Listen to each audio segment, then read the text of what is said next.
In today's video, I'm going to teach you how to add a discount in QuickBooks Online. To get started, sign in to your QuickBooks Online account. Once you're on the dashboard, head over to the left-hand menu and click Sales. This is where you'll manage customer transactions, invoices, and the items you sell. Next, select Products and Services. This area stores the items you use on invoices and sales receipts, including any discount items you may want to create. If you haven't already set up a discount item, this is where you'll do it. Click New, and then choose either Service or Non-Inventory, depending on how you want to set up your discount. In many cases, either option can work, but the key is creating an item that you'll use specifically as a discount line on your sales forms. Enter a clear name for the discount item so it's easy to recognize later, then save it. After that, open a new invoice or sales receipt. The form you choose depends on how you're recording the sale.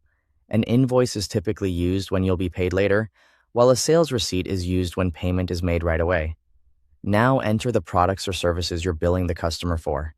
Add each item as you normally would, making sure the quantities, rates, and details are correct before applying the discount. This helps you confirm the discount is being taken from the right total. Once your items are in place, add the discount. Depending on your QuickBooks setup, you may see an Add Discount option, or you can manually enter the discount item you created on a new line.